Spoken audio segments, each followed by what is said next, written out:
দেশের হয়ে খেলে পাওয়া ১ টাকাও নিজের জন্য রাখেন না ফরাসি ফুটবলার কিলিয়ান এমবাপ্পে।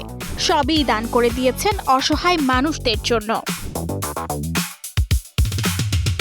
২০১৮ সালে ফ্রান্সের হয়ে বিশ্বকাপ জয়ের পর জাতীয় দলের হয়ে খেলে পাওয়া পুরো টুর্নামেন্ট বোনাস সহ প্রায় $৫ লাখ দান করেন এমবাপ্পে।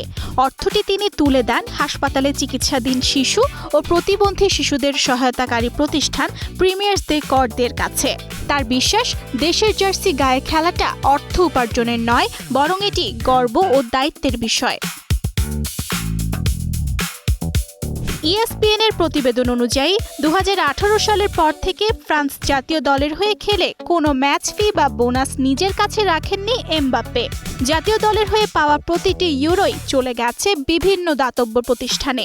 যদিও তিনি এখন ফ্রান্সের সর্বকালের সর্বোচ্চ গোলদাতা এবং বিশ্ব ফুটবলের অন্যতম সেরা তারকা। জাতীয় দলের পারিশ্রমিকই নয়, নিজের উপার্জনের একটি বড় অংশ সমাজসেবায় ব্যয় করেন ২৬ বছর বয়সী এই ফুটবলার। তার প্রতিষ্ঠিত IBKM ফাউন্ডেশনের মাধ্যমে তরুণদের শিক্ষা ও কর্মজীবনের সুযোগ তৈরিতে সহায়তা করা হয়। অন্যদিকে রিয়াল মাদ্রিদের চুক্তি ও বিভিন্ন স্পন্সরশিপ মিলিয়ে চলতি বছরে এমবাপ্পের আয় প্রায় $৯ কোটি বলে ধারণা করা হয়।